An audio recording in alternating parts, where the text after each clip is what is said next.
нэгтгэг, натратаар батлуулгийг шаарддаг.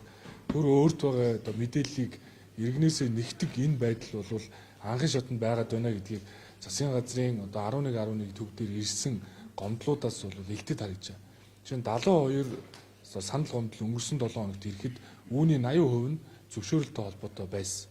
Энэ юунаас болж байна вэ гэхээр түр өөрт байгаа мэдээлэл биднээс нэхэд байна гэдэг зүйлийг одоо хэлж байгаа. Гэтэл бид нар хур систем дээр төрийн одоо мэдээлэл солилцоог бол бүрэн хангуулж чадчихж байгаа. Үүнийг та бүхэн одоо ийм Монголын аппликейшнээр хардаг. Гэтэл амьдрал дээр ирээд үйлчлэгээ авъя гэхээр дахиад одоо цаасаар бичиг нэхэд үүдэг энэ байдал бол үргэлжилсээр байна. За үүнийг одоо шийдвэрлэх үндсэн дээр бол бид нар одоо 170 зөвшөөрлийг бол бүрэн цахимжуулсан. Нэгсэндээ бол хүсэлт илгээлээ танаас ямар нэгэн бичиг баримт нэхэхгүйгээр үйлчлэх системийн хувьд бүрэн одоо бэлэн байдал шилжсэн.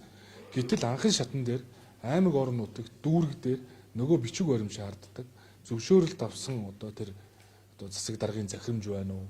За одоо нэг юм эрх олгосон янз бүрийн одоо журмуудаар иргэдэд хүндрэл учруулдаг. Тийм учраас бид нар өнгөрсөн хугацаанд 170 одоо зөвшөөрлөөс нэг 60 зөвшөөрлөл иргэдээс бичиг баримт шаардж хүн суртал үүсэхгүй байна. Бусд нь бол ямар нэгэн байдлаар бичиг баримт шаарддаг байна. А төр бол засгийн газар бол тэр мэдээлэл солилцох асуудлаа бүрэн шийдвэрлсэн. Одоо та нар иргэдээс одоо янз бүрийн байдлаар хүн суртал иргэд үүсгэх болоо гэдэг ийм шаардлагын үндсэн дээр яамдуудад тухайлан одоо өнөөдөр үүргүүдийг өгч байгаа. Ингээд зөвшөөрлийн зөвлөлийг хуралдуулна. Энэ арга хэмжээнүүдийг авч хэрэгжүүлэхгүй байгаа яам тамгын газар, агентлаг, аймаг нийслэл дүүргүүдэд бол холбогдох хариуцлагын арга хэмжээг бол шатаараа аваад явах шаардлагатай гэж ингэж одоо үзэж байгаа. Үүний цаана бол авилгатаа тэмцэх бодлого, нээлттэй ил тод байдал бол үүний цаана агуулгаддаг. Нэгсэндээ зөвшөөрөлт хүн суртал үүсээд байна гэдэг бол үүсгээд байна гэдэг бол өөрөө энэ авилгатаа тэмцэж байгаа төрийн үйлчлэгийг иргэдэд хүн сурталгүй үзүүлж байгаа энэ үйл ажиллагаан дээр одоо эсвүүлтгүү гаргаж байна л гэсэн үг. Тэр холбогдох албан тушаалт.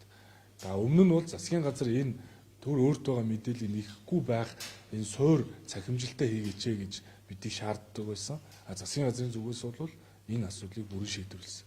За үүнтэй холбогдуулаад зөвшөөрөл бол нэг талаас өөрөө стандартын ойлголт. Ерөөсөө зоосны хоёр тал гэсэн үг. Бид зөвшөөрөлт авсан журмуудыг цуцалж байгаа хэдий ч нөгөө талдаа явцын хяналтыг сайжруулах хэрэгтэй. Үндэсний аюулгүй байдлын асуудал байна. За эмнэлгийн хэрэгслийн аюулгүй байдлын асуудлууд байна. За одоо хөдөлмөрийн аюулгүй байдлын асуудлууд байна. Тэгэхээр энэ одоо асуудлууд дээр явцын хяналт сайжрахгүйгээр цаашаа урагшлахгүй. Нэгс нөө зөвшөөрөл авах үед нь хүн суртал үүсгээд маш олон бичиг баримт шаардаад байдаг. Өгснөөхөө дараа мартчихдаг.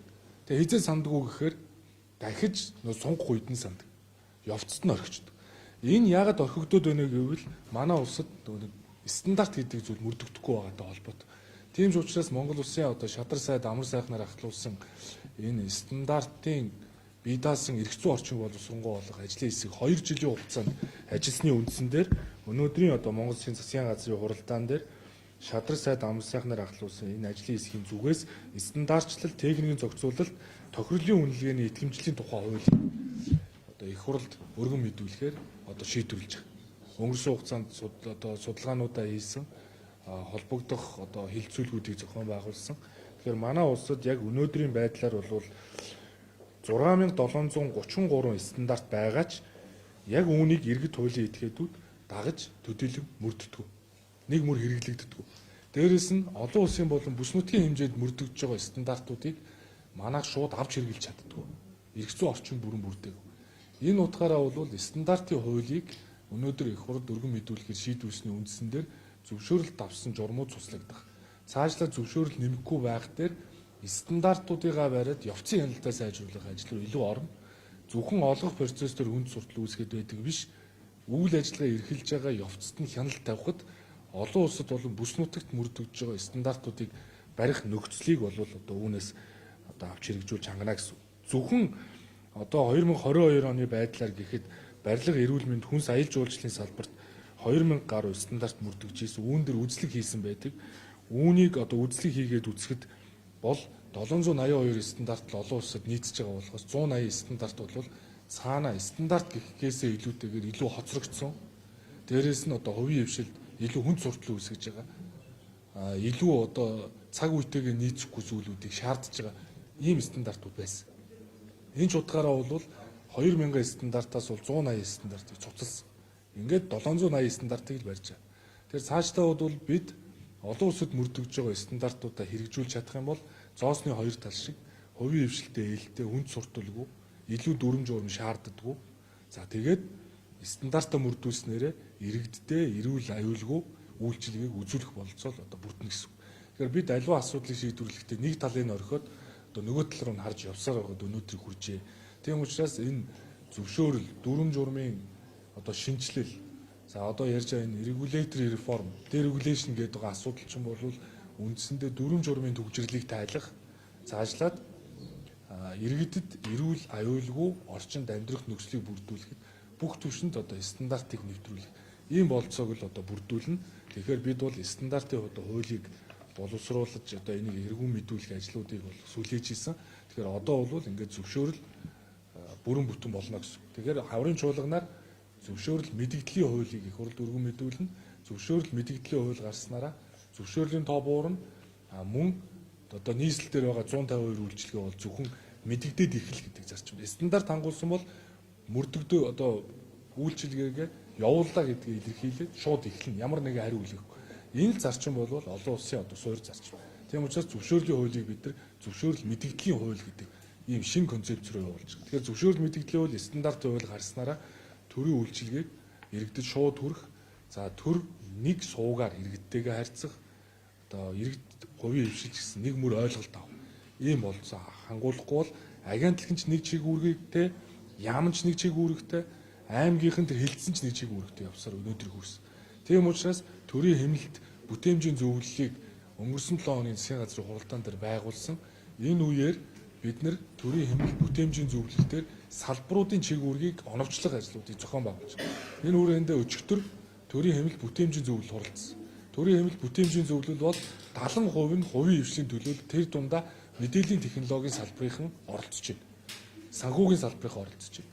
Тэгэхээр төрийн хэмнэлт бүтээмжийн зөвлөл дээр боловсролын яам манлайлаад чиг үүргийг оновчлох ажлуудыг хийж хэрэгжүүлээ гэдэг санаачлагыг гаргасны үндсэн дээр чиг үүргүүдийн давхардлыг арилгах, тодорхой хэмнэлт үүсэх бололцоотой асуудлуудаа танилцуулсан үүн дээр төрийн хэмнэлтийн зөвлөл санаачлагуудыг гаргаад өнөөдөр бол бид нар нэг чиг үүргийг оновчлоод эхний төвшөнд бол боловсролын яамн дээр ямар нэгэн хууль дүрм хүлээхгүйгээр 1 тэрбумын хэмнэлт хийх бололцоог бол бүрдүүлсэн.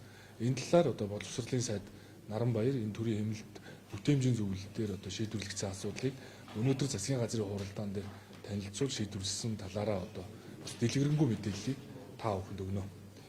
За баярлалаа. Энэ асуулт энэ маш олон нэг зүйлээс болж би энэ асуулт ирсэн. Одоо та сүүлийн 2 сарын баахан хууль авсан журмуудыг ингээд зэгцэлж одоо иргэдэд хөрсөлтөө төрийн үйлчлэгээ хөрөнгө ингээд дээрээ бол ингээд ажил яваад байгаа шүү. Тэгээ одоо энэ сэтгүүл бид юу ч хааж игээд яг тэр ингээд засгийн газрын хүчгүй болгох журмч доод бол том шатны ерөөс хэрэгжихгүй шүү дээ. Тухайлбал цахим төсвийн хөрөнгөлөө хог хаягдлын одоо боловсрол том төрөнд оруулж ирнэ гэсэн хүнийг татвараас чөлөөлнө гэсэн гайхал татвараас. Тэгэхээр тэрийг одоо хөрвүүлэг ингээд явах гэхэд ерөөсө мангар олон бичиг заасгал яамдууд нь хоорондоо ингээд шийдэлцээ ингээд ерөөсө юм хийх боломжгүй байна. Дарамар нь ингээд сурахтаа тэр гой гой яриад идэг доон шатнд хэрэгжихгүй. Энэ ийм зовлон энд ямар хариуцлага онгоох юм бэ? Эндэргүй та эргээд хяналт тавьж байгаа юм байна уу? Бид нар бол ер нь энэ эс үйлдэл гаргаад байгаа төрийн зарим албан тушаалтнуудыг бол бид нар авилгатай тэмцэх бодлогыг төрийн үйлчлэгийг иргэдэд ойртуулах бодлогыг дэмжихгүй байна л гэж үзэж байна. Тэгэхээр ямар арга хэмжээ авах ёстой вэ? Бид нар өнгөрсөн хугацаанд 4 удаа засгийн газрын тогтоол гаргасан. Энэ одоо жишээ нь ийм Монголын аппликейшн дээр хүн ороод үзэхээр олон улсын жолооны өмнөлгөө авъяг хүсэлтэлгээр юу ч нэхэхгүй байгааз иргэн өмнөлгийг нэхэхгүй байна. Амьдрал дээр очиод үнэмлэх авъя гэхээр нэхэд идэв. Энэ ч юу гэж ойлгох юм. Тэгэхээр тэнд заавал нэг хүнтэй уулзах ёстой, хүн суртал үүсгэх ёстой, хүнээс нэг илүү зүйл шаардах ёстой. Би үрээд ирлээ, миний одоо намайг таньж байгаа үстэй гэхээр чи заавал наадах натратаар батлуулаад ирээ гэдэг бол өөрөө энэ эс үйлдэлээрээ хүн сурталыг дэмжиж байна. Тэгэхээр 4 удаа тогтоол гаргалаа шүү дээ бид нар. Дээрэс нь биднээс системээ бэлнүү гэсэн. Систем бэлэн болгочлоо. А өнөөдөр ингээд яам агентлаг аймаг нийслэлээр бүр ингээд тухайлан заалттай одоо үүргүүдийг өгч байна. Хугацаатай. За ингээд өнөөдөр яг миний одоо гарын үсгтэй албан тоотоор би аймаг нийслэл дүүргийн удирдлагууд руу энэ албан бичгийг хөргүүлнэ. Тэгээ бүгдэнд нь доор нь энэ лиценз юм байна. Энэ бизнес гэдэг байгаа энэ системүүд дээр одоо үйлчлэгийг явуулаа. Иргэдээс одоо янз бүрийн юмыг шаардлагагүй гэдгийг явуулна. Ингээд ер нь бол 14 хоногийн дараа зөвшөөрлийн зөвлөлтөөр тухайн одоо энэ эсүүлдлэрийн үүн дээр одоо хүн суртал үүсгэж байгаа төрийн албан тушаалтнуудаар хариуцлага тооцох арга хэмжээнүүдийг авч явахаас өөр арга зам үлдэв. Засгийн газрын 4 тогтоол гарлаа. Дахиад энийг хэрэгжүүлдэг. Тэгээ юм байв. Ягаад тэгэхээр сая 1-7 хоногийн хугацаанд яг одоо Доржогийн хэлж байгаа энэ 11 дээр 72 саналын чинь 80% нь яг юм ярьж байгаа. Одоо та нарын энэ чинийг амьдрал дээр хэрэгжих. Сая дүрм журам цуцлахад жишээ дүрм журам цуцлсны дараа та нар зөвшөөрлийг 30 хоногийн дотор 22 хоногийн дотор өг гэсэн байхад 40 хоног болгочихжээ. Энийгээ цуцлаач гээд явуулсан чи тэр журмаа бүгдийг цуцалж хаяад гайл дээр зарим параметрээр орж ирэхгүй байна гэдэг гомдол надад ирсэн шүү дээ. Яагаад ийм юмыг ингэж автоматар ойлгодог? Тэгээ эренгүүд нь дараа нь учрал гэдэг сайд чинь журам цуцал гэснээс болоод ингэчлээ гээд ингээд би рүүг асуудлаа шийдээд байж дээ. Тэгээд үүний цаана юу гэхээр та нарт бол стандартаа барихгүй байна гэсэн. Тэгэхээр нь стандартын хуулийг одоо өнөөдөр засгийн газар оруулж ирэх. Цаашаа стандартаа болсон тохиолдолд элдв тийм нэмэлт дүрм журам огт хэрэггүй. Тэр стандартаар барь. Тэрнээс биш ирэх олгосон процессыг нь уртасгаад байгаагаа цуцлаа гэдээ байхад нөгөө шаардлагуудаа нийтэд нь цуцалж хаяад гайлаар бараа бүтээгдэхүүн орж ирэхийн тулд бид нар журам байхгүй шүү дээ цуцалцсан. Учирлаас суугаарай гэж ийм эсүүлдэл гаргаад байгаа нөхдүүдийг бол бас мэдж байгаа. Тийм учраас бид нар энэ зөвшөөрлийн зөвлөлтөөр 3 ажлын хэсэг байгуулсан. Гайл дээр очиж ажиллана. Яг нөхцөл байдалтай боддоор танилцах хэрэгтэй. Тэгжиж шийдвэр гаргахгүй бол ер нь энэ бол ер нь хамтын шаардлага хариуцлага юм байна. Тэрээс дээрээ ингээд зүтгээд байдаг анхан шатанд нь ингээд эсүүлдлээр хүн суртлыг үүсгээд байдаг. Тэгээд тэнд нь нэг одоо тэр учирлаас болсон шүү. Тэрнээс болсон шүү гэд шидэд өгчдөг. Эргээд эцэстээ бол төрийг биднийг нэг л гэж харж байгаа шүү. Би бас тэр дүүргийн хилцээний дарга энэ хэлмээр. Төр бол нэг шүү. Та хорооны зохион байгуулагч вэ? Дүүргийн хилцээний даргач вэ? Засгийн газрын гишүүнч вэ? Их хурлын гишүүн бай. Бид нар нэг шүү. Тэрнээс биш иргэд бол энэ дүүргийн удирдлага шүү. Энэ аймгийн удирдлага шүү. Энэ сайд нь шүү. Энэ гишүүн шүү. За тэгээд тэр байтугай энэ нам шүү гэж огт хардггүй шүү. Тийм учраас төр нэг суугаар ажиллан төрийн ажлыг сэтгэл гаргаж хий. Тийм учраас энд одоо ингээд би өнөөдөр албан тушаалтуудын нэрийн цохоод албан бичиг явуулна. Тэгээ 14 хоногийн дараа тайланг нь одоо тавиад шаардлагатай арга хэмжээнүүдийг одоо аваад явах ёстой л гэдэг ийм байр суурь байна.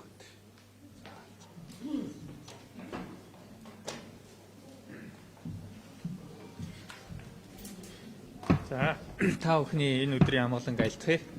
За өнөөдөр бид бас төрийн бүтээмжийн зөвлөлтөд ярилцаад боловсролын одоо салбарт ялангуяа боловсролын удирдлага менежментийг авч яваа ийм голлох дөрвөн байгууллага байгаа. Энэ байгууллагуудын хоорондын чиг үүргийн давхцлыг судалж үзлээ. За энэ бол нэлээд сонирхолтой үр дүн гарсан.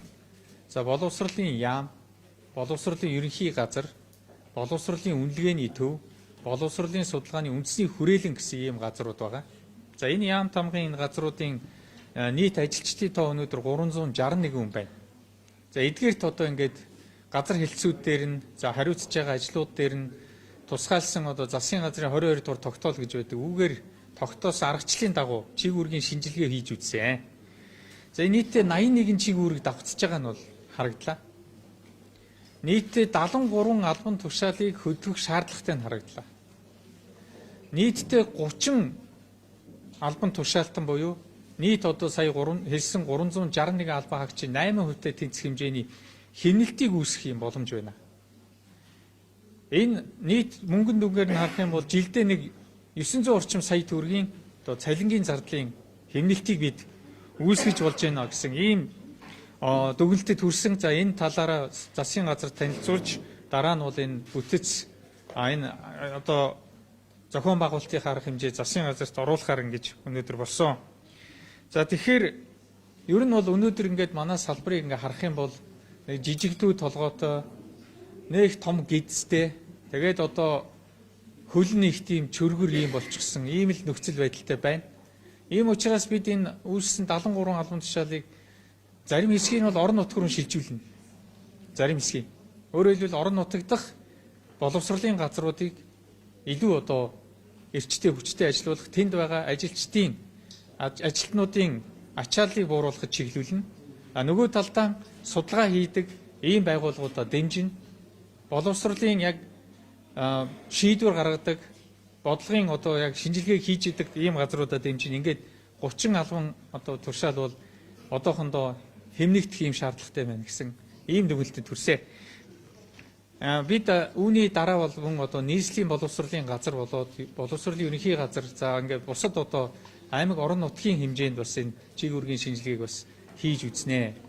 Ингэснээр иргэд хождог. Яагад вэ гэвэл нэг асуудлыг яг адилхан асуудлыг хоёр өөр газар хариуцаад ингээд явчихаараа хоёр бирүүгээ чиг үүргээ одоо хилээд хариуцлагаас мултрах гэж оролддог. Ойлгомжгүй байдал үүсдэг. Иргэдийг чирэгдүүлдэг ийм нөхцөл байдал үүсдэг учраас бид эдгээр чиг үүргийн давслыг арилгах ажлыг